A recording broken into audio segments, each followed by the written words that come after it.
The boy darted past her like a ghost from another lifetime. The Texas sun glared off the bright yellow straps of his green checkered overalls, and for an instant Evie Marlowe forgot how to breathe. The sight slammed into her chest with the force of a hammer, shaking loose 30 years of grief she had fought to bury. She was no longer standing in the Rodriguez backyard in 2011. No laughter, no smell of barbecue, no birthday balloons fluttering lazily in the wind. In her mind, the world rewound to June 12, 1981, when 3 boys in those very same overalls vanished from her life forever. Her triplets. Lucas, Noah and Gabriel. The memory was so sharp it was physical. Their high-pitched giggles, the way their curls stuck to their foreheads in the Texas heat, the little grass stains that never seemed to wash out of those overalls. And then, nothing. A silence so deep it had lasted decades. Now the silence cracked. Her heart pounded so hard she thought her ribs might splinter. The boy ran only a few feet past, weaving between the partygoers, his sneakers kicking up dust as he chased a balloon. Evie's hand rose without permission, trembling, reaching, desperate. Her fingers grazed his shoulder.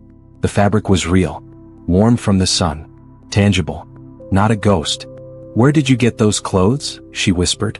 Her voice was paper-thin, quivering, almost devoured by the noise of the children shrieking around the bounce house. The boy froze, startled, and turned his head. Dark curls framed a face that didn't belong to her son's, not exactly, but her chest constricted all the same. The resemblance was too much. The eyes, wide with confusion, seemed to peer straight into the hollow cavity of her grief. The boy bolted. His small body spun and sprinted toward the man who had walked him into the yard. A father, no doubt, standing stiffly now as his son clung to his leg.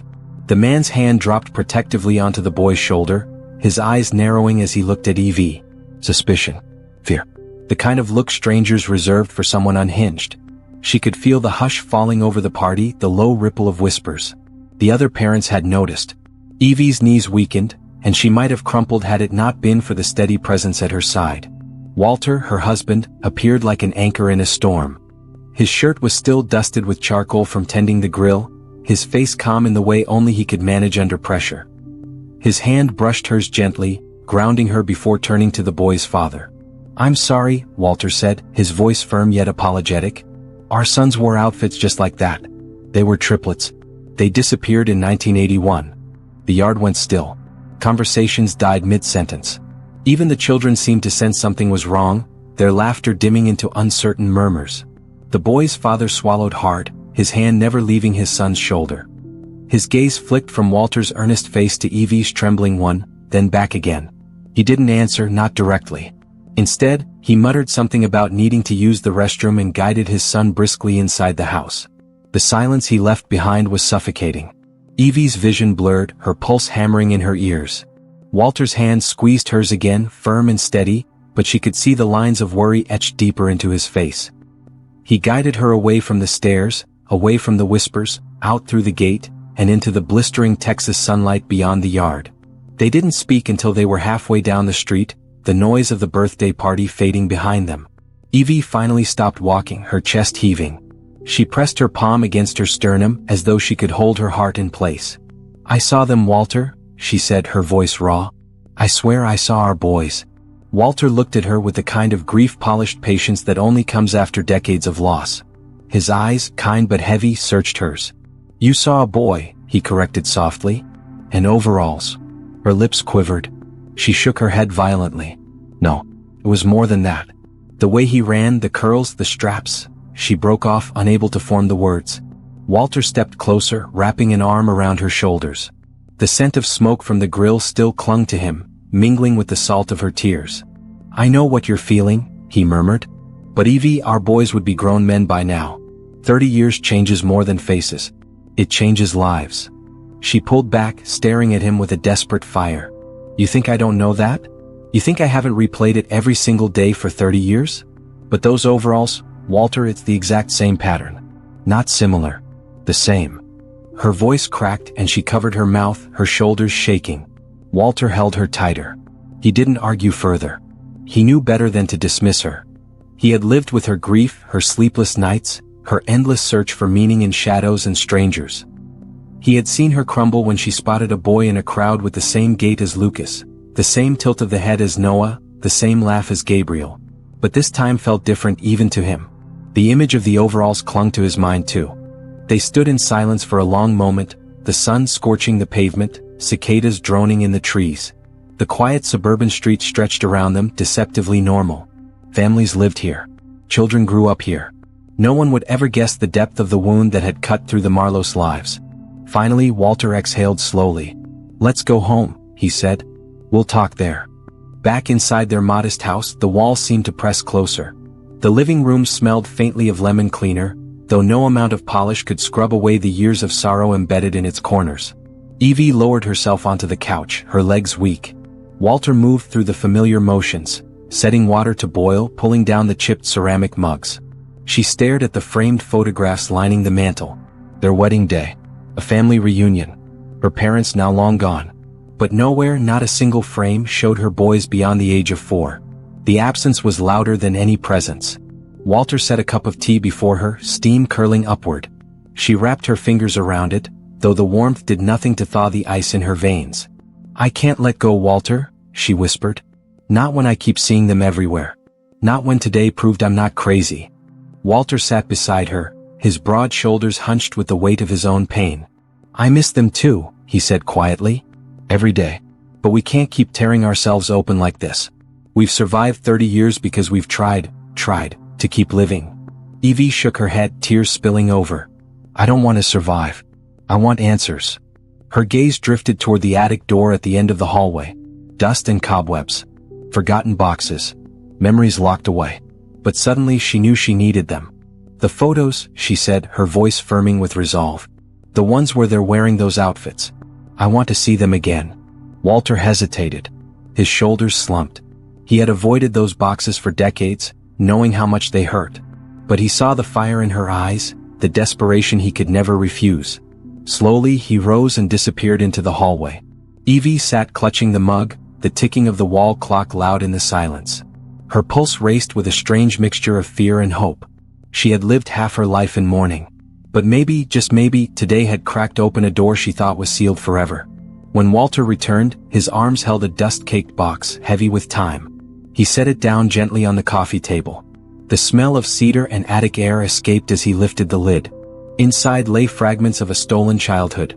Wooden blocks, a stuffed bear missing an eye, faded crayon drawings. And nestled among them, a leather-bound photo album. Walter opened it slowly. The first page revealed 3 swaddled newborns, their identical faces scrunched in sleep. The next showed wobbly toddlers learning to stand. Then birthday cakes with 3 sets of candles, tiny hands clutching gifts. Evie's breath caught. Each photo was a knife and a lifeline all at once. Her boys were there. Real. Smiling. Beautiful. And on the next page she knew she would find them in the outfits that had haunted her all day, the green checkered overalls. Her heart pounded as she reached for the album. And the past began to stir again. The silence in the Marlowe living room was the kind that pressed down like a weighted blanket, thick and suffocating. The tick of the wall clock marked every second with cruel precision, each sound a reminder of time lost, 30 years of it carved away from their lives. Evie sat hunched on the couch, the remnants of her untouched tea cooling in her hands. The party, the boy in the overalls, the way the world had tilted on its axis just hours earlier, it all replayed in her mind like an uninvited reel. Her chest ached from the memories that had clawed their way out of the grave she had so carefully dug for them. Walter moved quietly in the kitchen, rinsing mugs, the clink of ceramic against porcelain muffled by the thick air between them. He had always been this way, a man of action, a man who soothed through small ordinary gestures when words felt too sharp. His calm was a tether, but tonight it did little to hold her steady. Finally, he returned to the couch, lowering himself beside her with a heaviness that matched her own. He slipped his calloused hand over hers. His skin was warm, his grip steady. "You're shaking," he murmured. "I can't let go, Walter," Evie whispered, her voice cracking. She stared down at the dark stain her tea had left on the rim of the cup. "I see them everywhere. 30 years and I still see them." Her husband's thumb brushed over her knuckles. His face, lined and weary, was kind but firm. "I see them too," he said softly. "But the men they'd be now, not the boys they were." That should have comforted her, but instead it ignited a restless fire in her chest. She snapped her gaze up to him, her eyes blazing with sudden defiance. "I don't want to imagine men I've never met. I want my boys back. I want to remember what they really looked like, not the versions I've invented in my head." I want the truth, Walter. His jaw tensed, the words hitting him like blows. For 3 decades they had practiced survival, tiptoeing around raw places in their grief, building walls so the ache would not consume them whole. But Evie was prying those walls apart now, and Walter could see she would not stop. What do you mean by truth? He asked cautiously. The photos, she said, her voice low but certain. The ones where they're wearing those outfits. I need to see them again. I need to be sure I'm not losing my mind. Walter inhaled sharply through his nose, leaning back against the couch. His eyes closed for a moment as though bracing against a blow. Evie, his voice was a plea. She reached for his arm, her grip firm. Please, Walter. I need this. I need to know. He looked at her, saw the raw desperation etched into every line of her face and sighed. His shoulders slumped, surrendering. He had always been her protector, her shield, but tonight he could not protect her from herself. Wordlessly, he rose and crossed the room, his footsteps echoing softly on the hardwood floor. He disappeared down the hallway toward the attic door, the same path he had taken countless times over the years, though rarely for this purpose. Evie listened to the scrape of the attic ladder, the muffled shuffle of boxes overhead. Her heart thudded in her chest, the anticipation dizzying. Minutes later, Walter re-emerged, a cardboard box cradled in his arms. Dust clung to the edges, disturbed cobwebs trailing faintly behind. He set it gently on the coffee table between them, as though it were something fragile, alive, capable of wounding. Evie leaned forward, her breath shallow. She could smell the attic on the box, old wood, insulation, and time itself. Walter opened it slowly, pulling aside folded newspapers that had yellowed into parchment. Inside lay relics of a childhood cut short. A small wooden block with the letter G carved into its side. A crayon drawing of 3 stick figures holding balloons, their names scrawled underneath in childish handwriting. A toy car with chipped red paint. And then the photo album. Leather-bound, its edges worn soft by age, its cover mottled from years untouched. Walter rested his hand on it for a moment, hesitating, his eyes glistening in the lamplight. Then he opened it. The first page, 3 swaddled newborns, nearly indistinguishable, their eyes shut, their mouths puckered.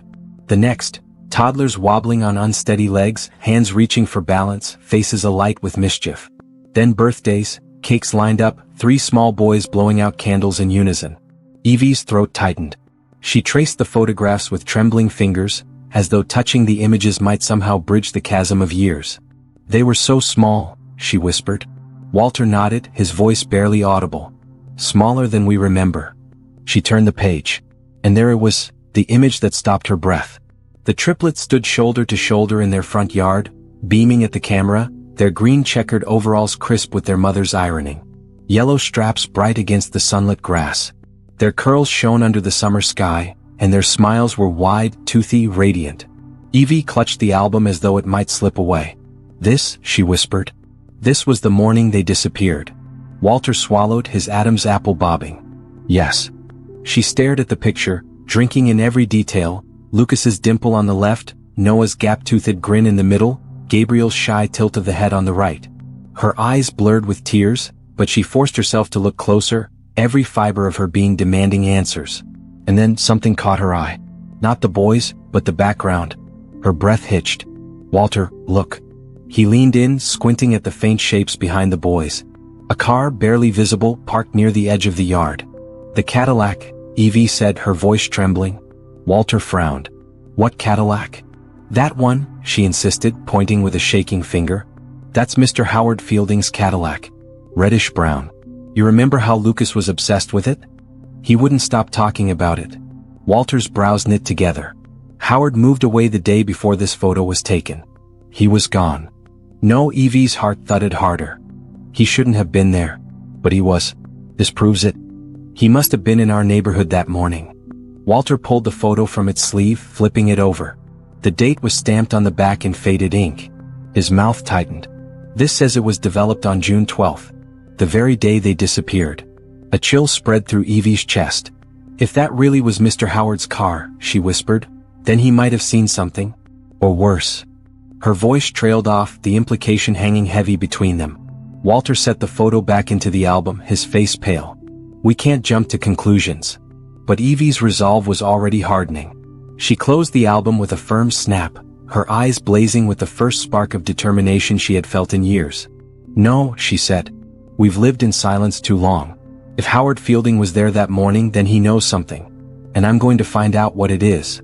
The words echoed in the small room, reverberating against the walls like a promise made not only to herself but to the three boys whose smiles still shone from the photographs. For 30 years, grief had been her prison. But now, with a photograph, a Cadillac, and a sliver of hope, Evie felt the first cracks forming in its walls. And she was ready to break them wide open. The living room smelled faintly of dust and lemon polish, the kind of scent that clung to old photo albums and well-worn furniture. Evie sat cross-legged on the carpet, surrounded by stacks of photographs that had yellowed at the edges with time. Her fingers trembled as she lifted another glossy print from the pile. Walter was beside her on the sofa, hunched forward, elbows on his knees, his face etched with a sorrow that had never really left him. Then she froze. The photograph in her hand showed three boys pressed shoulder to shoulder, grinning as if they didn't have a care in the world. Lucas's curls glinted under the morning sun, Noah's grin was lopsided but infectious, and Gabriel's eyes twinkled mischievously. They looked so alive, so unburdened, captured in that split second before the world would rip them away.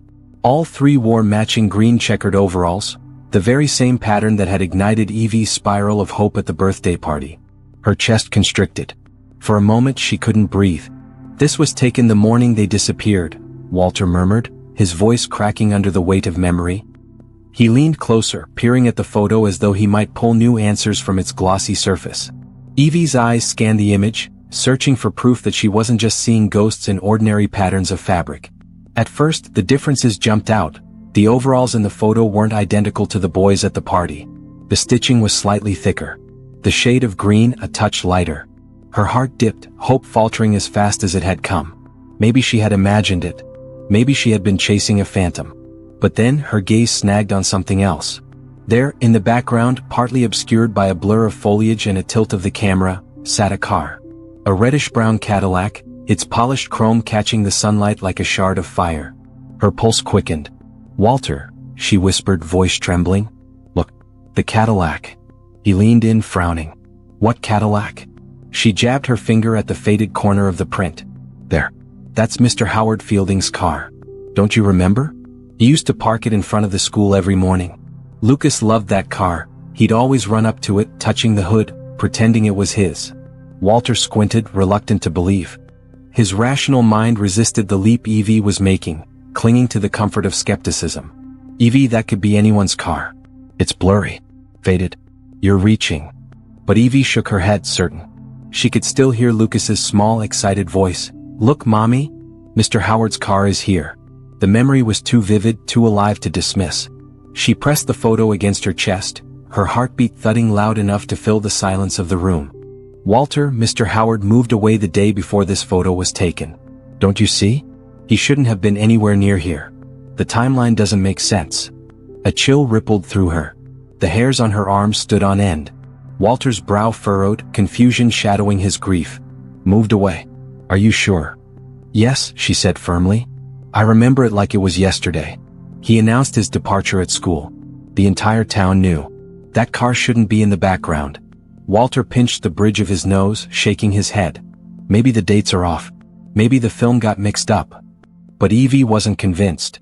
Her gut screamed otherwise. Something about the photograph was wrong, and that Cadillac was the linchpin. Driven by a sudden urgency, Walter pushed himself off the couch and rummaged through the drawer of their old oak cabinet. He sifted through film envelopes, yellowing negatives, the debris of a family once whole. At last he found the envelope that matched the print. The handwriting on the corner, Evie's own scrawl, was clear. June 14, 1981. The morning their sons vanished. Walter's face drained of color. "It's the same date," he whispered, his voice hollow. Evie's blood ran cold. She clutched the photograph tighter, the glossy edges biting into her fingertips. If the Cadillac had been there that morning, and if Mr. Howard had already left town as everyone believed, then something darker lurked beneath the surface. Her voice dropped to a whisper, each word trembling. If that really was Mr. Howard's car, then he might have seen something. Or worse, he might have been involved. The room fell silent, heavy with dread. Outside, cicadas buzzed in the humid evening air, their chorus eerie against the thick tension inside. Evie's mind raced, chasing fragments of memories she had buried. Howard Fielding, her boy's teacher. Polite, well-dressed, always with a faint cologne of tobacco and mint. He had been admired in the community, a man who loved literature and polished his Cadillac every Sunday. But there were shadows she hadn't noticed then, things that seemed harmless at the time but now gnawed at her. The way he lingered after class, chatting too long with children. The way Lucas's eyes lit up whenever Mr. Howard gave him attention. Had she been blind to warning signs? Walter rubbed the back of his neck, uneasy. Even if it was Howard's car, it doesn't prove anything. He could have stopped by to say goodbye. Maybe he forgot something. No, Evie said sharply, her voice cutting through his doubt. Howard told everyone he was leaving that morning. But this picture proves he was still here after the boys went missing. Why would he lie about that? Walter didn't answer. His silence spoke louder than words. Evie turned back to the photo, studying every inch, desperate for more hidden truths. The boys' smiles burned into her eyes, sweet and oblivious to the fate awaiting them. And behind them, the Cadillac loomed like a specter, a shadow linking past and present. She shivered. The photograph wasn't just a memory, it was evidence. Evidence that the story they'd been told all those years ago wasn't complete. Walter, she whispered again, her voice quaking, what if this is the thread we've been waiting for? What if this is how we finally find out what happened to them? He swallowed hard, his eyes glassy. For the first time in years, she saw a flicker of fear in his expression, not just grief but terror. Terror of what digging deeper might reveal. They sat there in silence, the weight of the discovery pressing down like an invisible hand. For 30 years, they had lived in a fog of unanswered questions. Now, a single photograph threatened to blow that fog away, and expose whatever lay hidden beneath. The Cadillac gleamed faintly in the background, a silent witness from 3 decades past. And in its shadow, Evie felt the stirrings of a truth too dangerous to ignore. The photograph sat on the coffee table like a living thing, breathing unease into every corner of the room. Evie had tried to walk away from it, twice. She'd gone into the kitchen, rinsed a dish that was already clean, stared out the window at the drooping oak tree in the backyard. She had even turned on the television for background noise, but the canned laughter of a daytime sitcom felt grotesque against the weight pressing on her chest. No matter what she did, the photo called her back. That Cadillac.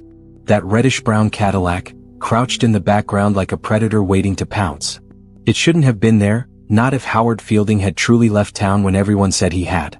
Evie sat again, leaning over the photo, her fingertips grazing the glossy surface. For a moment, she could almost hear the laughter of her boys the morning the picture was taken, their high voices echoing in her ears like ghosts. The door creaked as Walter shuffled in, dressed neatly for his doctor's appointment. He watched her with quiet concern, his tie half straightened, his expression the same one he had worn 1,000 times in 30 years, an expression that balanced between fear for her sanity and exhaustion from carrying his own grief. "You'll drive yourself crazy staring at that picture," he said gently. "I already have," Evie murmured without looking up. Walter kissed the top of her head, a gesture more habitual than affectionate, and grabbed his car keys. "I'll be back in a couple of hours. Promise me you'll rest." She didn't answer. He sighed, squeezing her shoulder before heading out. The door closed behind him, and the silence that followed felt like the house exhaling. Evie sat there, the photograph burning her vision. She thought about calling Walter and insisting he come back, but something deep inside her resisted. This wasn't his burden, not yet. This was hers. A mother's instinct. Her phone buzzed on the table. A text message. When she saw the name, her breath caught. Louise Mitchell. Louise. They hadn't spoken in years, but back in the early 1980s she had been a friend, a colleague of Walter's on the school board, a woman with a sharp memory and a softer heart. The message was simple. Saw your number pop up in an old contacts list. Can't believe it's been so long. Hope you're well. Evie stared at the words, her pulse quickening. Louise. Of course. If anyone knew about Howard Fielding, where he'd gone, what had really happened after he left Oak Ridge, it would be her. The timing felt too perfect, almost eerie, as if the universe itself had decided the moment had come for secrets to be unburied. Her fingers shook as she dialed. Hello. Louise's voice was warm, older but still recognizable. Louise, it's Evie. Evie Marlowe. There was a pause, then an audible gasp. Oh, Evie. My God. It's been what, 30 years? How are you, dear? The question pierced her like a knife. How was she? She was a mother without her children. She was a woman who had lived 3 decades in a shadow world, haunted by laughter that had gone silent. But she forced steadiness into her tone. I manage, Evie said softly. But listen, Louise. I need to ask you something. It's about Howard Fielding. Howard. Louise's tone brightened at the name. Everybody loved Howard. Charming, intelligent. The students adored him. What about him? Evie's eyes flicked to the photograph again. That cursed Cadillac. Do you know what happened after he left Oak Ridge? Where he went? Everyone always said he transferred, but I can't find any record of where. There was a long silence on the other end. Then Louise's voice, quieter now. That's because he didn't. He never filed transfer paperwork. I handled the files myself back then, you know. Everyone assumed he moved to another district, but the truth is, he walked away from public schools entirely. Evie's grip on the phone tightened. Then where did he go? Louise hesitated, as though weighing whether to share what she knew. He started some kind of private venture. A farm out in a remote part of Texas. He called it Howard's Haven for Hope. A charity, supposedly. He worked with immigrant children without families. Taught them, housed them, gave them work on the land. People praised him for it, said it was noble. But it always struck me as strange. A teacher with so much promise just leaving the system. Disappearing into his own little world. Evie's heart thundered against her ribs. Haven for Hope. The words felt wrong in her mouth, like something sour. A charity for immigrant children, a farm. Remote. No oversight. No questions. Her skin prickled as the puzzle pieces aligned in a shape too horrifying to name. Louise, Evie whispered, her throat tight, do you know where this farm is? I don't have the address, but it shouldn't be hard to find. I'm sure it's still running. They did features about it in the papers once or twice. Why do you ask? Evie closed her eyes. She couldn't tell Louise, not yet. Not until she had proof. Just curiosity. Thank you, Louise. You've helped more than you know. She ended the call before her friend could press further. Her hands shook so badly she nearly dropped the phone. She set it down and pressed both palms to her face, trying to breathe, trying to anchor herself against the storm gathering inside. Howard. The car. The boy's obsession with it. The way he had vanished from their lives right as her sons did. And now, a farm, isolated, filled with children who had no one to speak for them. It was too much to be coincidence. Her heart pounded as she reached for the old desktop computer in the study. It took forever to boot, the fan whirring like a dying engine, but eventually the internet browser loaded. Her fingers flew clumsily across the keys. Howard's Haven for Hope. The website appeared, simple and dated, but functional. A banner of smiling children, fields stretching under a Texas sky. The mission statement declared compassion, education, opportunity. And there, in a small biography, was Howard himself, older, grayer, but unmistakably him. The same sharp eyes, now softened with age. The same familiar smile, the one her sons had once trusted. Evie leaned closer, her stomach twisting. Her sons had disappeared in 1981. And in the years that followed, Howard Fielding had created a world where children lived under his roof, isolated, unchallenged, protected by the veil of charity. She whispered aloud to the empty room, the words sounding foreign in her ears. What if he took them? The thought was too awful, too impossible, and yet terrifyingly plausible. Her phone buzzed again. A message from Walter. Appointment running long. Home soon. Don't wear yourself out. But Evie could barely read it. Her vision was swimming. Her chest felt tight. She was standing at the edge of something, an abyss, a revelation, and once she stepped forward there would be no going back. She turned back to the photo album, flipping through the pages with shaking hands. The boys' faces smiled up at her, frozen in a past that had never let her go. Green checkered overalls. Bright yellow straps. Lucas with his toy Cadillac clutched in one tiny fist. The world tilted. Evie slammed the album shut, her decision made. Walter would tell her to wait, to be cautious, to hand it to the police and let them investigate. But Evie had waited for 30 years. 30 years of silence, of empty bedrooms and birthdays spent staring at 3 vacant chairs. She couldn't wait any longer. Howard Fielding had secrets and she would drag them into the light, whether Walter was ready or not. The house was unusually silent, save for the faint whirring of the old desktop computer that sat in the corner of the living room. Dust clung to the monitor, proof of its neglect over the years, but Evie didn't care about that now. Her fingers moved quickly across the keyboard, driven by something deeper than curiosity, driven by a desperation that had gnawed at her for 3 decades. She typed in the words, Howard's Haven for Hope, her heart thrumming as the screen loaded slowly, agonizingly, like it always did. The familiar sound of the dial-up connection screeched in her ears before finally giving way to an image that made her breath catch. The website was simple, almost plain, with warm earth tones and outdated formatting. Across the homepage were images of children, dark-haired, bright-eyed, their faces caught in candid smiles as they dug into soil, carried baskets of vegetables, or huddled in groups that radiated a sense of family. A banner read, "Howard's Haven for Hope, nurturing the next generation of immigrant youth." Evie leaned closer. The words blurred slightly through her tears, but she didn't blink them away. She forced herself to keep reading, her chest tight as she scrolled further. Beneath the mission statement, a photograph of Howard Fielding appeared. He was older now, his once jet-black hair graying around the temples, but his face was instantly recognizable, those kind, watchful eyes, that gentle smile. He looked like the same beloved teacher who had once knelt beside her boys, helping Lucas sound out his reading words while Noah tugged on his sleeve and Gabriel fidgeted impatiently in his chair. Her stomach twisted. There was no phone number listed. No direct way of contact. Just a rural Texas address printed in faded font and a generic email link that promised little more than silence if she used it. The isolation of it, the deliberate barrier, set off warning bells deep inside her. She reached for the phone with trembling hands and dialed Walter. He picked up on the second ring, his voice muffled by the sterile hum of a waiting room. "Evie? I'm still at the clinic. What's wrong?" She took a shaky breath. "I found him, Walter. I found Howard." There was a long pause on the other end.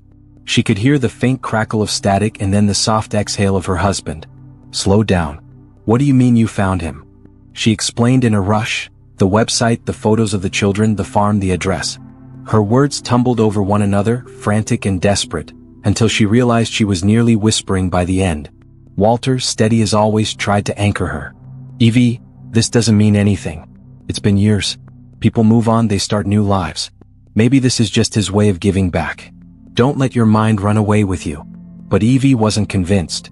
Something about the timing of it all, something about that Cadillac in the photograph, something about the way Howard's life seemed to have slipped beneath the radar didn't sit right. Her grip on the phone tightened. "Walter, listen to me. If that was his Cadillac in the picture, then Howard was there. He was right there the morning the boys disappeared. And if he was there, then he knows more than he ever said. Maybe he was even involved." Walter's silence was heavy, the kind that came when he wanted to argue but couldn't. Finally he sighed. "Okay. Where exactly is this farm?" She rattled off the address, her voice trembling. "I'll be out of here soon. Let's meet at the clinic," he said firmly. "If we're going to do this, we do it together." Relief flickered through her, fragile but real. "Together?" she whispered. Later, on the bus ride into town, Evie pressed her forehead against the cool glass of the window, her mind a storm of questions and half-formed fears. The world outside blurred by in muted greens and browns, but nothing could distract her from the weight of what lay ahead. A stack of flyers sat in the rack by the driver and one caught her eye. Bright colors, blocky fonts, the kind of design meant to catch the attention of passers-by. She reached for it, smoothing it out on her lap. It was an advertisement for the county agricultural fair, boasting livestock showcases, tractor pulls, and in bold red lettering an upcoming equipment auction. Evie scanned the details and froze. The auction grounds were less than 10 miles from Howard's farm. A flicker of intuition coursed through her. She didn't believe in coincidences anymore. Her thoughts tangled in knots as the bus rumbled on. What if this was her chance to get closer, to see the farm for herself without alerting Howard? What if she could find someone who knew him, someone who had seen what kind of man he really was behind the carefully curated photographs and charitable mission statements? She clenched the flyer in her fist. For 30 years, she had lived in the shadow of a mystery, replaying the morning her boys vanished until the memory became sharper than reality itself. She had accepted casseroles from sympathetic neighbors, endured pitying glances in grocery store aisles, survived anniversaries and birthdays marked only by silence. And all that time, she had told herself she'd never find the truth. But now the truth felt closer than it had in decades. Close enough to taste. Close enough to terrify her. At the clinic, Walter was waiting by the entrance when Evie stepped off the bus. He looked older in that moment, the lines around his eyes deepened by worry, but when he took her hand, his grip was steady, grounding. "You sure about this?" he asked quietly. "No," she admitted, her voice raw. "But I can't turn away now. Not when we've come this far." Walter studied her, then gave a small nod. Together they walked toward the car. The flyer was still clenched in Evie's hand, crumpled but determined. The haven for hope might have been painted as a sanctuary, but to Evie, it had become something far darker, a doorway to answers she had feared and longed for in equal measure. And whether those answers brought closure or devastation, she knew one thing: there was no turning back. The drive stretched endlessly, each mile pulling them deeper into Texas countryside that seemed both vast and suffocating. The road wound between sprawling pastures, where cattle grazed lazily under the sun, and endless rows of crops swaying in the breeze like waves on a green ocean. Every landmark they passed, rusted silos, broken fences, lonely windmills, seemed to whisper secrets of a land that guarded its stories too well. Evie sat stiff in the passenger seat, her hands clenched tightly in her lap. The flyer from the agricultural fair, now wrinkled from her grip, rested beside her on the seat. She hadn't spoken much since they left the clinic. Walter kept glancing her way, his knuckles white around the steering wheel, but he said nothing. He knew better than to prod when her silence carried weight. Finally, a gravel road veered off the highway, marked by a weather-worn wooden sign that read, "Howard's Haven for Hope." Walter slowed the car, and the crunch of tires on gravel filled the air. As they drove up the long lane, the farm came into view, a cluster of buildings nestled among acres of open fields. The farmhouse, painted a fading shade of white, sat proudly at the center. Behind it stood several barns, their red paint chipped but still vibrant, and a handful of rustic cabins lined up neatly along the fence line. It was picturesque, almost too perfect, like a photograph staged for a brochure. Evie's heart hammered in her chest. This was it. After decades of waiting, praying, searching, she was here. At Howard's Haven. The car came to a stop, and the sound of birdsong and distant mooing filled the still air. A young Hispanic man, no older than his early 20s, emerged from one of the barns. He wore a flannel shirt rolled up at the sleeves, his hands still dusty with hay. He raised a hand in greeting, his smile genuine and disarming. "Afternoon," he called, walking toward them. "Can I help you folks with something?" Walter climbed out first, always careful, always steady, and extended a hand. "Hi there. We were hoping to see Mr. Fielding." The young man's expression softened into something almost apologetic. Mr. Fielding and most of the staff took the kids out to the county fair today. Big auction going on, tractors, equipment. They wanted to show the program's presence, maybe pick up some supplies." He shrugged. "They won't be back till later tonight." Evie's chest sank, the weight of disappointment crashing into her like a wave. She had built up so much in her mind, seeing Howard, asking him questions, searching his eyes for guilt or innocence. And now all of that would have to wait. Walter placed a gentle hand on her back. "Maybe that's for the best," he said quietly. Then, turning to the young man, he added, "Do you think it would be possible for us to look around in the meantime? Just to get a sense of what you all do here?" The young man hesitated, glancing toward the barns as though searching for guidance. After a moment, he pulled a cell phone from his pocket, dialed a number, and spoke in hushed tones. Evie couldn't make out the words, but when he hung up, he smiled again. "All right," he said. "You're welcome to take a tour. I'll show you around." They started at the livestock barns. Inside, rows of stalls held cows, goats, and pigs, all surprisingly well kept. The air smelled of hay and earth, a scent both raw and wholesome. Children's drawings were tacked along the barn walls, bright crayon sketches of animals, sunshine, and stick figure families. Evie's eyes lingered on them, her heart squeezing at the thought of children creating joy here, while her own sons had never grown past 6 years old. From there they moved to the stables. Horses stood tall and patient, their coats brushed to a sheen. The young man explained how the children were taught to care for the animals, how responsibility and trust were woven into daily chores. His words painted a picture of safety, of nurturing, but to Evie, it all felt like a carefully constructed mask. And then they came to a brightly painted barn near the far end of the property. Its doors were splashed with color, a mosaic of handprints in red, yellow, green, and blue. Inside, the air was different, lighter, almost electric. The barn had been transformed into a creative haven for the younger children. The walls were covered in murals, rolling hills, starry skies, portraits of smiling faces. Tables overflowed with paints, markers, clay, and craft supplies. Laughter and chatter echoed faintly from the corners, where a few children still lingered, working on projects even while most of their peers were at the fair. And then he appeared. Ferdinand. He was in his 30s, perhaps, with thick black curls that framed his face, a wide smile that seemed to stretch endlessly, and hands that moved expressively as he spoke to a little girl beside him. He was explaining something, gesturing toward a painting she had made, when he looked up and noticed Evie and Walter at the doorway. "Hello there." Ferdinand called warmly, his voice carrying a musical lilt. He walked over quickly, wiping his hands on a rag. "I didn't realize we had visitors today," the young man who had guided them explained, but Evie barely heard him. She was staring so hard her eyes ached. Because there was something about him. The shape of his smile, the curve of his jaw, the way his eyes lit up when he spoke, it was all so achingly familiar. Her breath caught in her throat. Gabriel. The name exploded in her mind before she could stop it. Gabriel, her restless, fidgety boy, the one who had always drummed his hands on tables, who couldn't speak without his entire body moving. The boy who had disappeared before he even had the chance to grow into the man she now saw standing before her. Evie's knees threatened to buckle.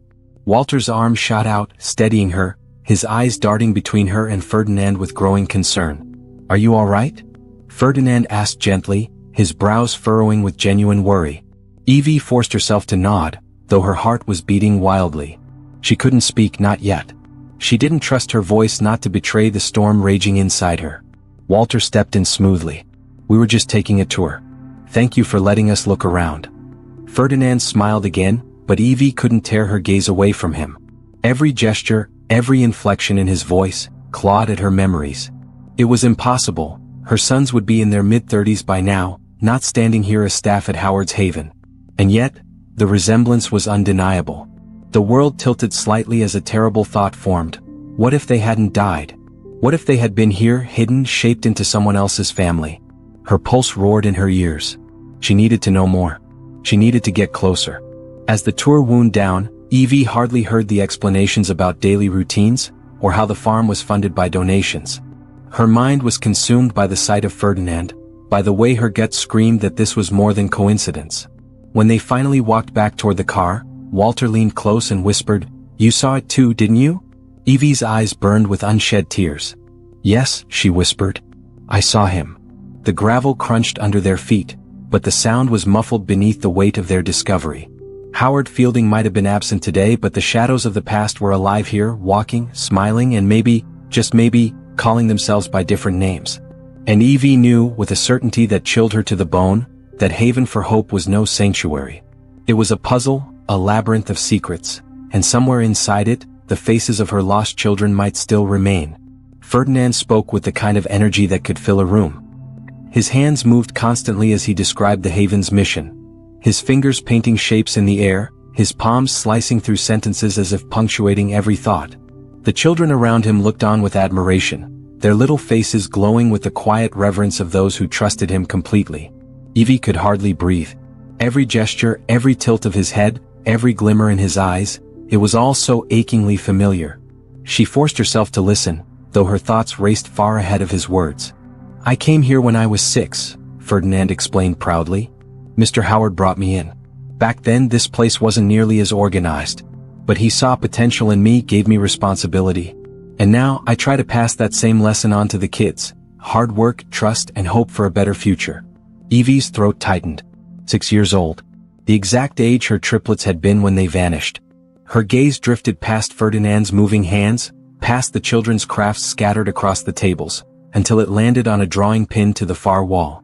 Unlike the whimsical doodles of horses and flowers, this one was intricate, meticulous in its detail. A car. Her breath caught. Not just any car.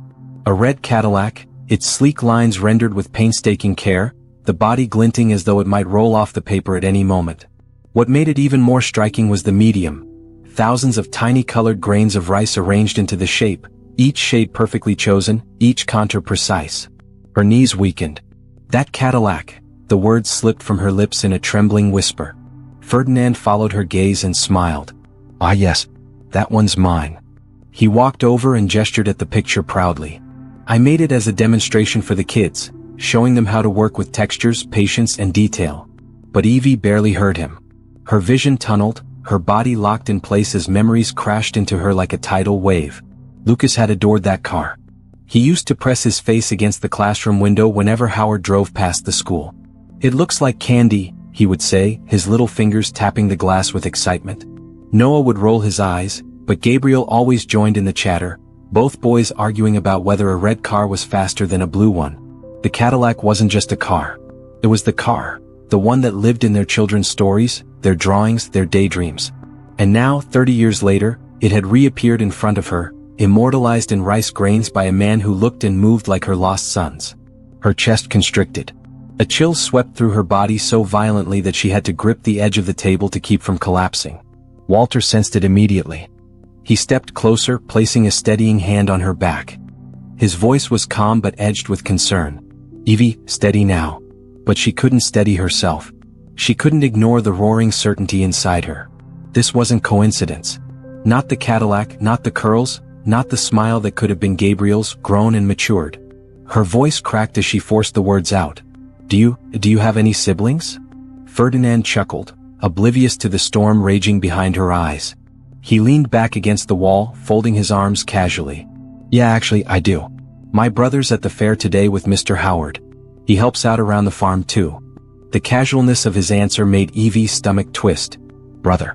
For a moment she couldn't speak. Her mind tumbled through the possibilities, each one more terrifying than the last. Had two of them survived? Had they been separated but raised here on this farm under Howard's watchful eye? She swallowed hard, her voice barely holding together. "And, is he older or younger?" Ferdinand smiled faintly, his expression softening. "We're the same age. Twins actually, or so they tell me. I never knew my real parents. Mr. Howard said he found me and my brother together. We were too young to remember much before the Haven. But he always told us we were lucky because we still had each other." Evie's world shattered. Twins. 6 years old. A red Cadillac. She could hardly breathe. Every piece of her was screaming, shaking, begging her to leap forward, to grab him by the shoulders and cry out, "You're mine. You're Gabriel, you're Noah, you're one of them." But fear rooted her in place. Fear of being wrong. Fear of destroying the fragile hope that had just sprung to life after 30 years of barren silence. Walter, ever the anchor, spoke gently. "That's very fortunate having a brother. Family is important." "Yes," Ferdinand agreed warmly, his dark eyes glinting. "It is." The word family cracked something open inside Evie. Her eyes stung as tears threatened to spill, but she blinked them back, forcing composure. She couldn't break here, not in front of him, not when the truth teetered so dangerously close to the surface. Ferdinand turned back to the children, his smile never faltering. He picked up a handful of paintbrushes and began distributing them, instructing the kids to try a new technique with their watercolors. His hands moved with that same restless rhythm, his voice lilting with enthusiasm. To anyone else he was just a dedicated teacher, a man who had found his place in life. But to Evie he was something else entirely. A ghost. A possibility. A son who had been stolen from her arms 3 decades ago. The tour continued, but Evie barely heard a word of it. She drifted in and out of the present, her mind replaying his words over and over. "My brother's at the fair today with Mr. Howard." The fair. Her pulse quickened. If Ferdinand was here and his brother was with Howard, then perhaps both pieces of the puzzle still lived and breathed. She glanced at Walter, her eyes wide, silently begging him to confirm what she couldn't yet say aloud. He met her gaze, and though he said nothing, she saw it there, the same dawning realization, the same mixture of fear and fragile hope. When they finally stepped back into the sunlight, Evie felt unsteady, her legs heavy as though the earth itself tried to hold her back. She inhaled deeply, letting the warm air fill her lungs, grounding herself in reality. But nothing could change what she had just seen, what she had just heard. 2 brothers. Same age. Brought here at 6 years old. The Haven wasn't just a charity. It wasn't just a refuge for immigrant children. It was a vault. And inside it, the lives of her sons might still be locked away, waiting to be uncovered. The drive from Howard's Haven for Hope to the county fairgrounds was barely 20 minutes, yet to Evie it felt like an eternity. Every mile was weighted with questions that clawed at her chest. Ferdinand's curls. His smile. That Cadillac drawing pinned to the wall like some cruel reminder. And then the offhand mention of a brother, casually delivered as if it were nothing more than trivia. Her pulse raced. Brothers. Twins he had called them, but what if it wasn't twins at all? What if it was the truth breaking through the lies, disguised in the only story Ferdinand had ever been told? Walter's grip on the steering wheel was tight, his knuckles pale against the leather. His jaw clenched, his eyes fixed on the road. She knew that look. It was the same expression he wore at the funeral for his father, the same look when he had identified a mangled car that had once belonged to a neighbor. It was the mask of a man forcing calm, because to lose control would mean the whole fragile structure of his world would collapse. Neither spoke much. The silence between them was thick, punctuated only by the hum of the tires and the occasional rush of wind from an open pasture. When they finally crested the hill that overlooked the fairgrounds, Evie drew a sharp breath. Below them sprawled a tapestry of noise and color, bright white tents rippling in the breeze, rides spinning with neon lights, livestock pens lined with curious families, the smell of fried batter and grilled meat wafting thick through the air. Music and laughter intermingled with the steady hum of the crowd. Yet Evie felt no joy. Her body thrummed with a single urgent purpose: find Howard. Walter parked in a dusty lot on the edge of the grounds, and together they walked toward the noise and chaos. Evie's eyes scanned everything, her heart thundering. Every dark curl she spotted sent her lurching, only to realize it was some stranger's child. Every laugh felt like an echo from her past. And then she saw him. Howard Fielding. He stood outside a cream-colored tent with a banner that read, Howard's Haven for Hope. His once dark hair was silver now, his posture stooped slightly with age, but his gestures, animated, confident, were unmistakable. He was speaking to a couple, perhaps donors or prospective volunteers. He still had that presence, that air of authority and trustworthiness that had once made parents like Evie leave their children in his care without hesitation. Rage prickled at her skin. How many others had trusted him? How many others had been deceived? Wait until he's done, Walter murmured, placing a gentle hand on her arm, his voice steady but his eyes sharp. Evie nodded, though every fiber of her being screamed to storm forward, to demand answers, to drag the truth out of him with her bare hands if necessary. At last, Howard clasped the couple's hands, offered them a smile and turned toward the tent. That was their chance. Evie and Walter moved quickly, closing the distance. Mr. Fielding, Walter called, his tone polite but firm. Howard turned. For a split second his eyes widened, a flicker of recognition crossing his features. Then he smiled. Walter? Evie? My word, it's been, what? 30 years. His voice carried that same smooth cadence, warm and disarming. Evie's throat tightened. You remember us? Of course, Howard replied, his smile unwavering. How could I forget? You had those triplet boys, didn't you? Lucas, Noah, and... He paused as if reaching for the name. Gabriel, Evie supplied coldly. Yes. Howard nodded, his expression sympathetic. Such a tragedy. I heard they disappeared. A terrible loss. I prayed for you both.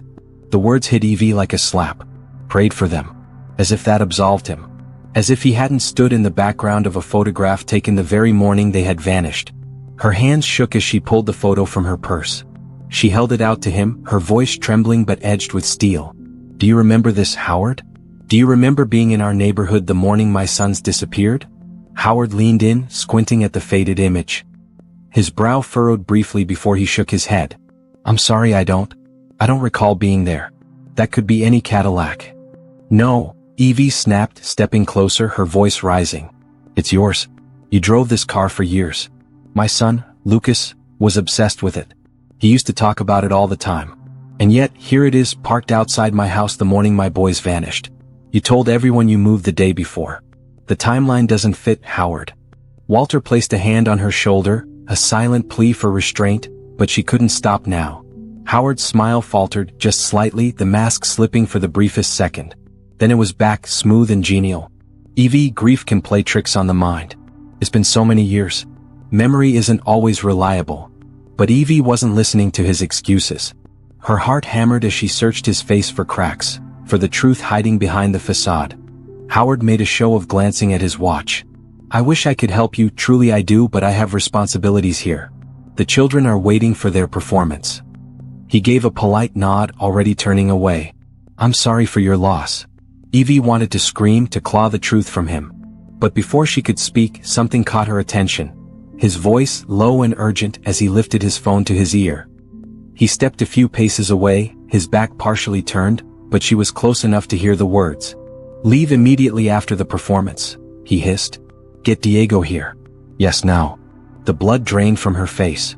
She froze, her body trembling as though the ground beneath her had shifted. Walter's eyes narrowed. What did he just say? Evie swallowed hard, her pulse roaring in her ears. Diego, she whispered. He said, get Diego here. The name lingered between them, heavy and terrifying. Ferdinand's brother. The one she hadn't seen. The one who might look just like him. Her chest constricted with both fear and desperate hope. If Ferdinand was so familiar, If his every gesture screamed of the children she had lost, then what about Diego? What would she see in his face? Walter reached for her hand, gripping it tightly, grounding her. "We need to be careful," he murmured. "If Howard's hiding something, if he's moving them."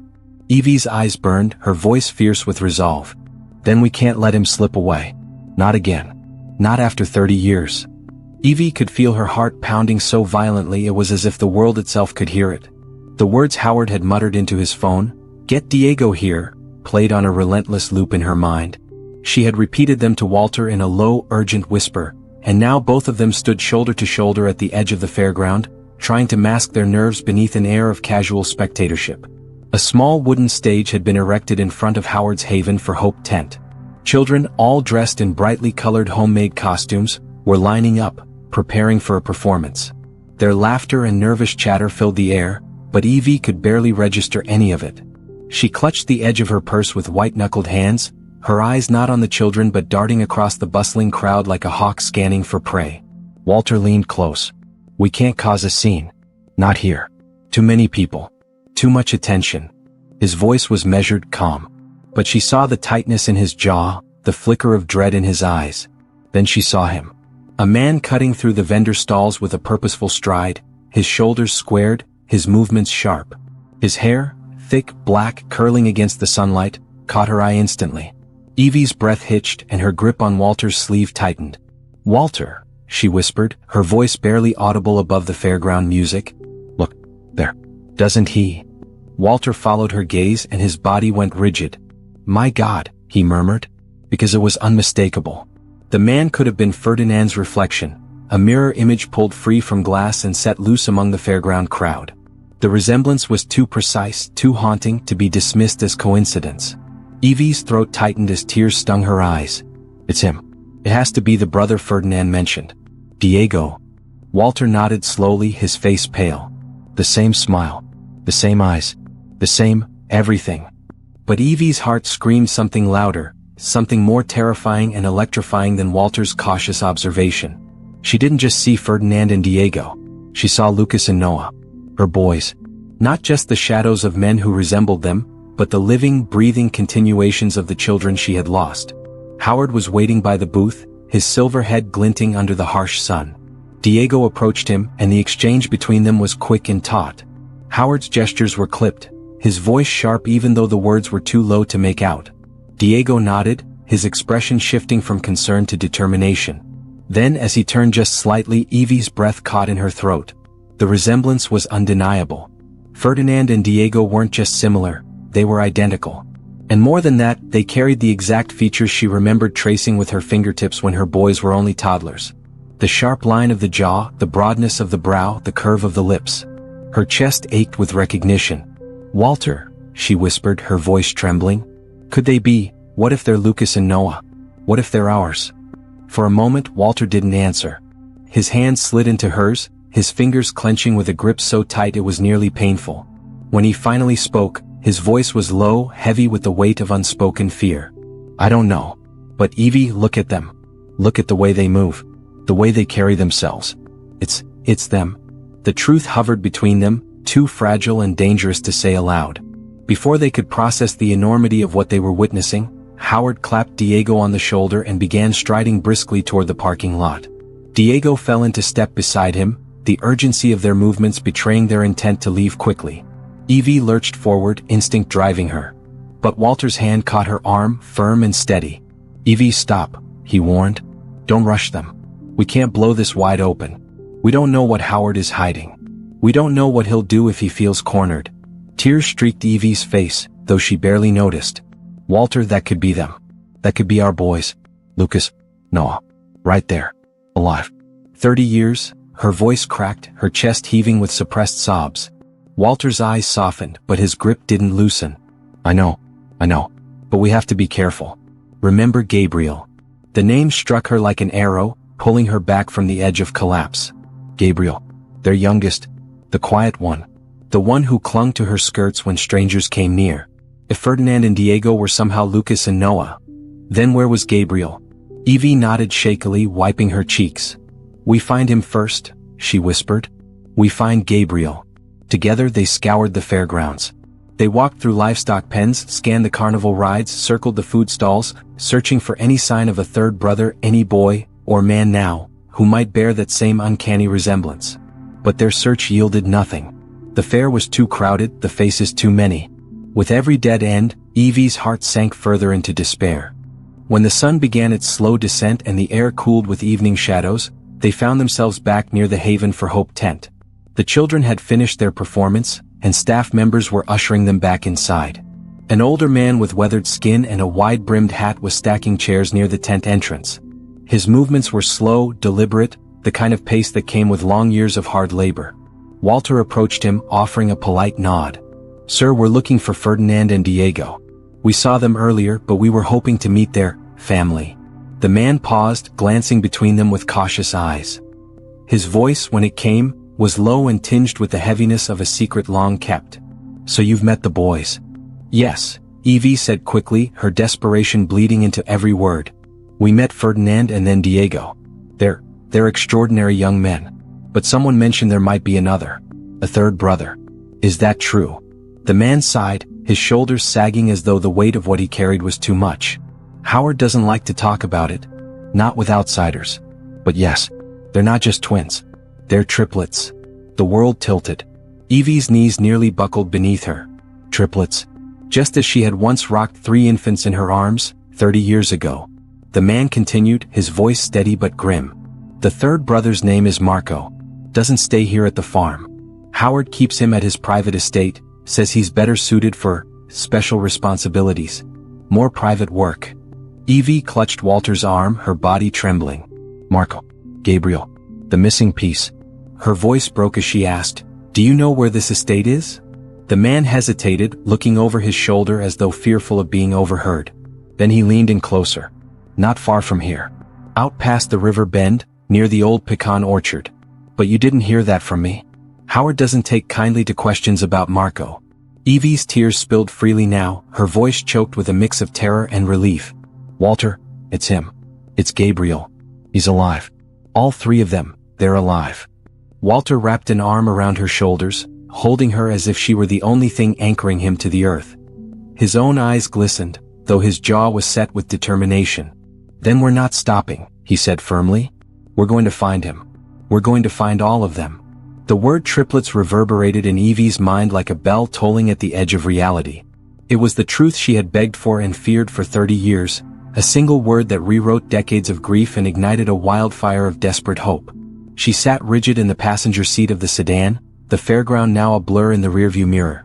Beside her, Walter's knuckles whitened against the steering wheel as he guided the car back toward Howard's farm with grim determination.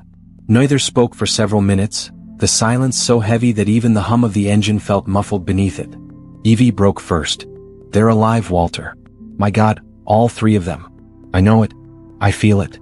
Her voice shook, caught between euphoria and terror. Walter's jaw clenched, his eyes locked on the winding country road ahead. "We don't know everything yet. But we will. We're going to find the truth." Evie's trembling fingers clutched her phone. She couldn't just sit and wait. She dialed 911, her voice urgent when the dispatcher answered. "My name is Evelyn Marlowe. 30 years ago, my triplet sons disappeared in Oak Ridge, Texas. I've just found them. They're at a place called Howard's Haven for Hope. Please send someone." The call was transferred swiftly, and within moments she was speaking directly to Detective Alejandro Martinez, the officer who had once reviewed their cold case files years ago when new evidence briefly surfaced. His voice was calm but tinged with disbelief as she poured out the story. The photograph, the Cadillac, Ferdinand and Diego, the whispered revelation of a third brother, Marco, kept on Howard's private estate. "Mrs. Marlowe," Martinez said carefully, "what you're describing is extraordinary. But extraordinary claims require extraordinary proof. I need you to listen carefully. Do not confront Mr. Fielding. Do not approach him or the young men again. Stay out of sight. My team is mobilizing with local sheriffs. We'll handle this." Evie's throat tightened, but she nodded even though he couldn't see her. "Just hurry. Please. He's trying to run. I can feel it." When they pulled up near the edge of the farm, Walter cut the headlights and parked behind a cluster of pecan trees. The farmhouse and barns were faintly visible in the distance, bathed in the dim glow of outdoor floodlights. From this angle they had a perfect view of the gravel driveway leading out to the main road. The night was unnervingly still. Even the cicadas had quieted, as if the land itself was holding its breath. Evie gripped her phone tightly, her eyes fixed on the farmhouse. Minutes stretched into eternities until finally, movement broke the silence. The front door swung open and Howard Fielding emerged, his silver hair glinting under the lights. Behind him came Ferdinand and Diego, their frames unmistakable even from a distance. Each carried a duffel bag, their movements hurried, their postures tense. Evie's heart seized in her chest as she whispered into the phone, "Detective, they're leaving. They're packing up. Please, they're leaving now." Martinez's reply crackled through the line. "Stay hidden. Units are seconds away." Howard strode toward his Cadillac, the same reddish-brown beast etched forever in Evie's memory from that fateful morning in 1981. He popped the trunk, and the brothers tossed their bags inside with hurried precision. Evie's nails dug into her palms as she clutched Walter's arm. "They can't take them. They can't disappear again." Walter tightened his grip over her hand, his voice steady but grave. "Breathe, Evie. Help is here." And then it happened. The darkness split open with a wash of red and blue. Sheriff's cruisers roared down the driveway, lights flashing, sirens silenced but authority undeniable.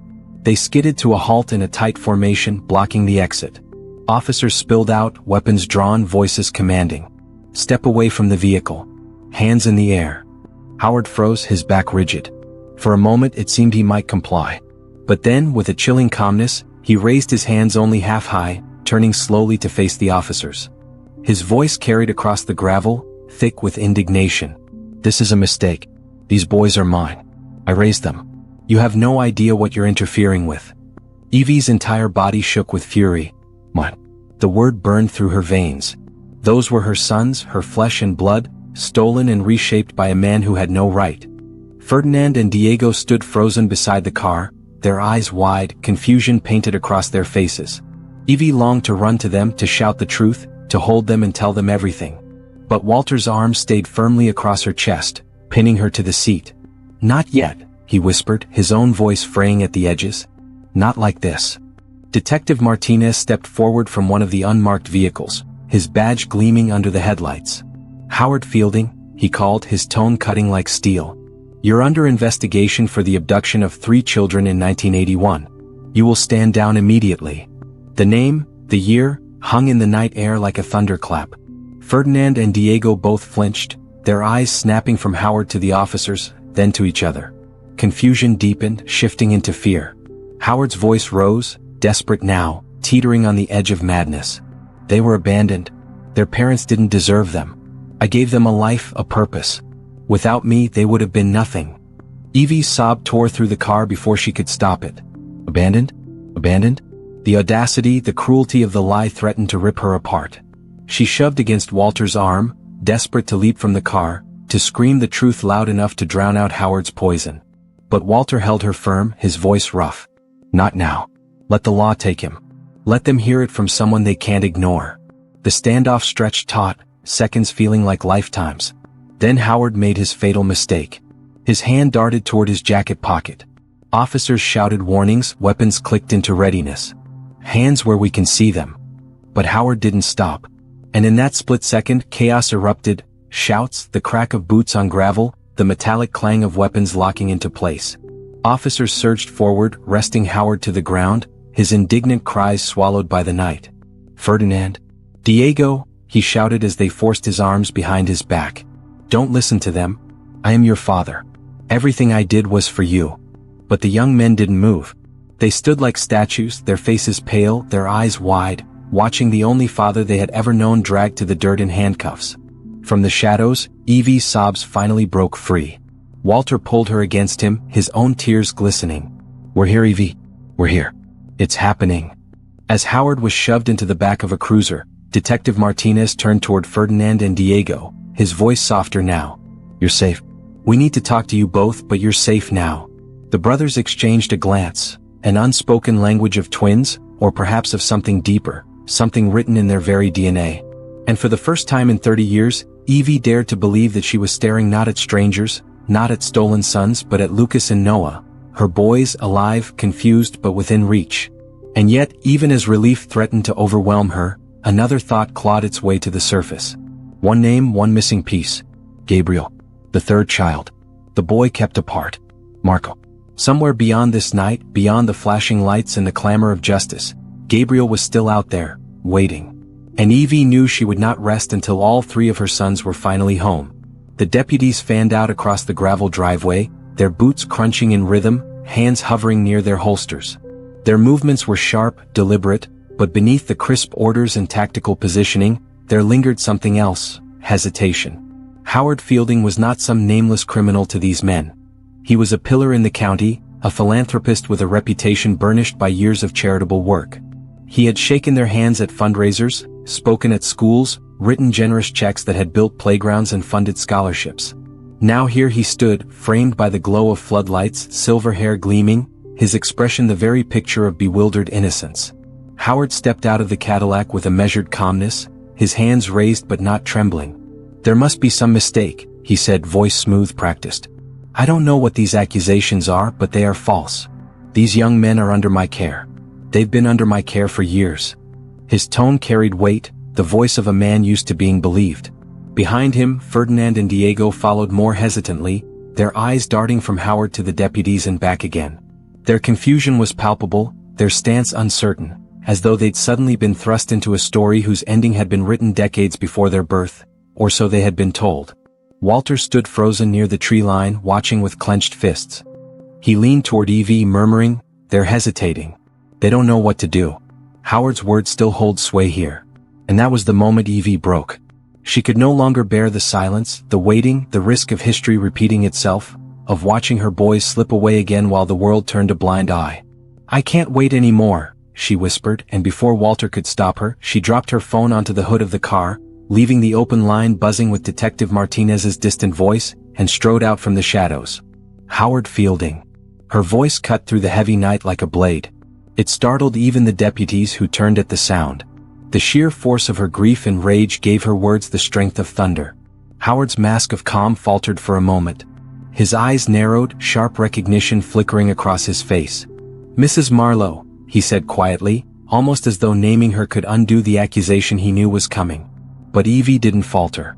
Her trembling hands reached into her bag, pulling out the one weapon she had, the old photograph. She held it high, her fingers shaking but her arm unwavering. "If you are even considering letting this man go," she shouted, her voice cracking under the weight of 30 years, "then let me show you something." Every deputy, every farmhand within earshot turned toward her. Even the cicadas seemed to pause. "These," she raised the photograph higher, angling it under the glare of a cruiser's headlights, "these are my sons. Lucas, Noah, and Gabriel Marlowe. They disappeared from our front yard on June 12, 1981. 30 years ago they were taken. Stolen." Her voice broke, but she forced the words through. "And here," she turned, her finger trembling as she pointed directly at Ferdinand and Diego, "here are two of them standing right in front of you." Gasps rippled through the gathered deputies and staff. Walter finally stepped forward, his face etched with both fury and sorrow, standing beside his wife like an anchor to her storm. Ferdinand blinked at the photograph, confusion creasing his brow. Diego leaned closer, squinting at the faded image of three boys in green checkered overalls, their smiles frozen in time. He lifted a hand to his mouth, his voice dropping to a whisper. That's us. That's me and him." His finger pointed from one child in the photograph to Ferdinand. Then his eyes widened further. "And that's Marco," he breathed, his throat tightening as though the very name carried forbidden weight. Evie's knees nearly buckled. Marco. Gabriel. Her missing son. The third boy who had been hidden from them all this time. Howard's composure shattered. His face twisted, his voice raised with sudden fury. "Lies. These are lies. These children were abandoned. Thrown away like trash. I saved them. I gave them a life when no one else would." Evie's tears streamed freely now, burning hot tracks down her cheeks as she shook her head violently. They were not abandoned. They were not unwanted. They were stolen, from our front yard, from their beds, from our arms. Her voice cracked into a sob, raw and devastating. "You took them, Howard. You took my babies." Ferdinand's expression flickered, his eyes darting between Howard and the photograph, then back again. For years he had trusted this man, believed every word. But now, standing in the glow of patrol lights, listening to a mother's cries, he felt the cracks spreading through the story he'd been told his whole life. Diego's shoulders sagged under the weight of realization. His lips moved, barely audible, but the words carried across the silence. The Cadillac. The one in the picture. It's still his. The same car. He told us it was his pride and joy. That single confirmation was a death knell for Howard's carefully constructed lie. The deputies exchanged sharp looks. A respected man could be doubted, but evidence anchored in a child's voice in an unshakable photograph, was harder to dismiss. Detective Martinez's voice crackled from the phone still resting on the car hood, his distant but urgent tone filling the night. You have your proof, deputies. Arrest him. Don't let him walk away from this.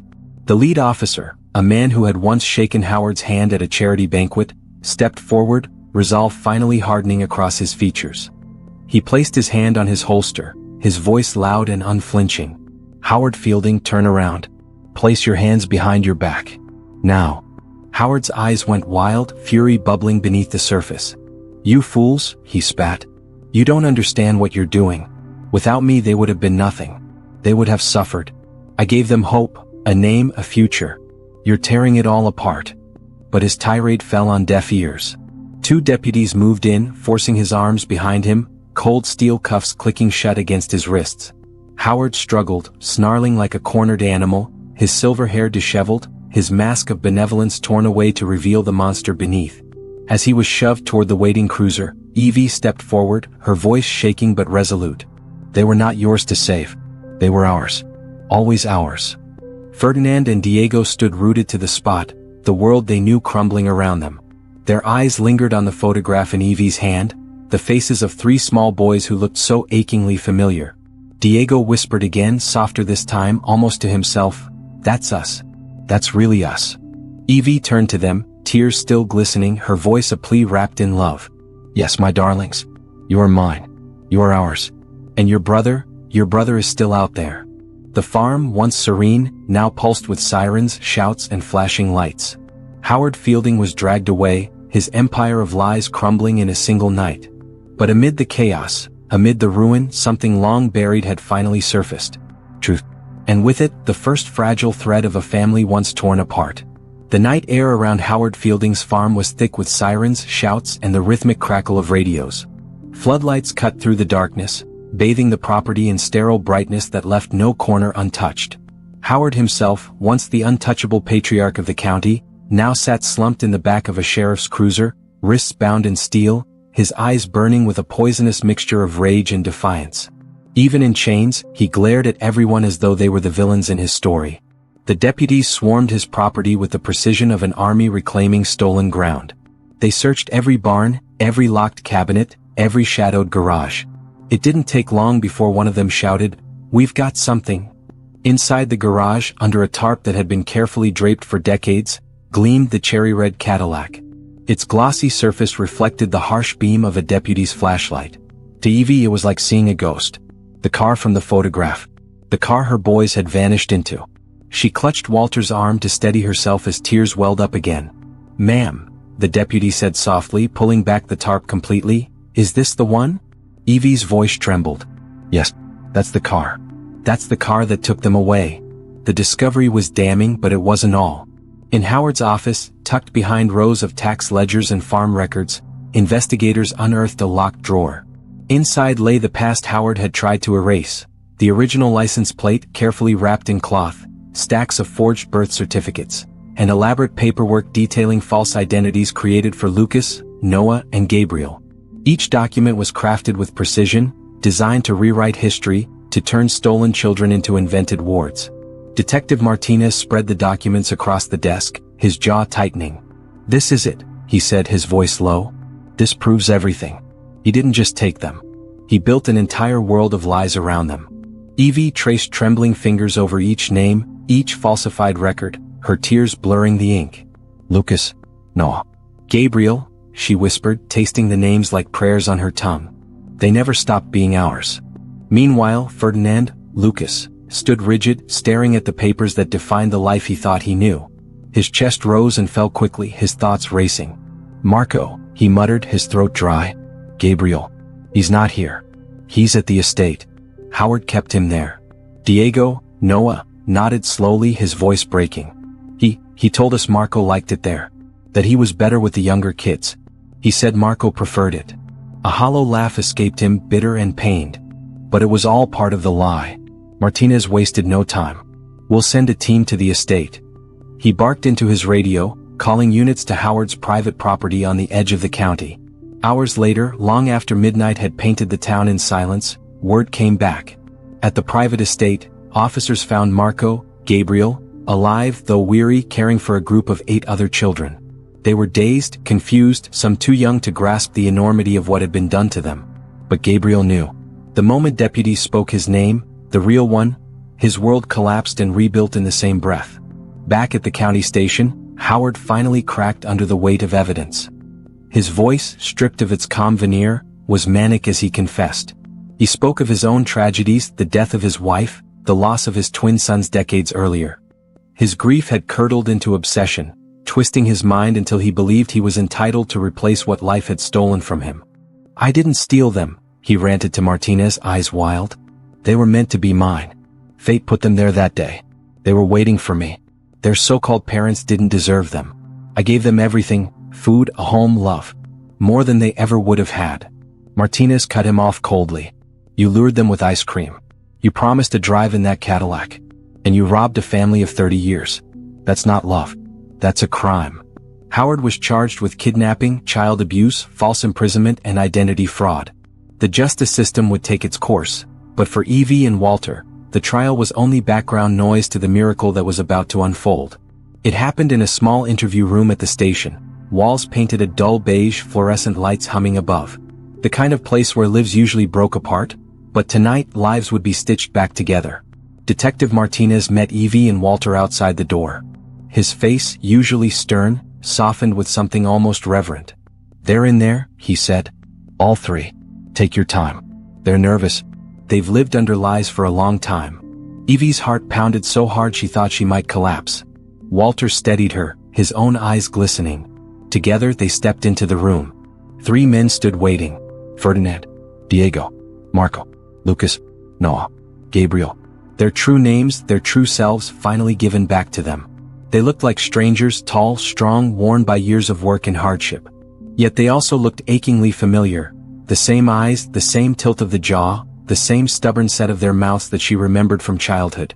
For a moment, the world stilled. 30 years of silence stretched across the space, a gulf both infinite and impossibly small. Nobody spoke. Nobody moved.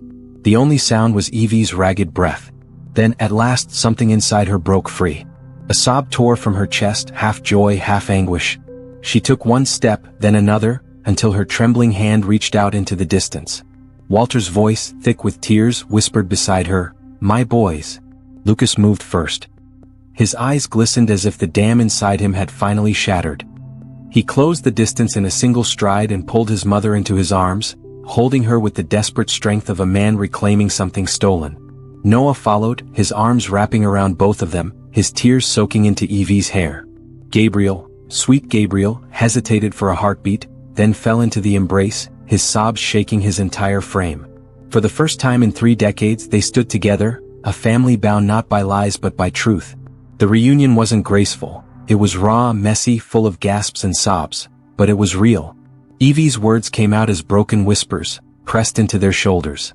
"My beautiful boys. My precious boys. I never stopped looking for you. Never." Walter's arms encircled them all, his tears falling silently. He had been the rock, the one who carried her through despair, but now even he gave way, letting the grief and joy pour out.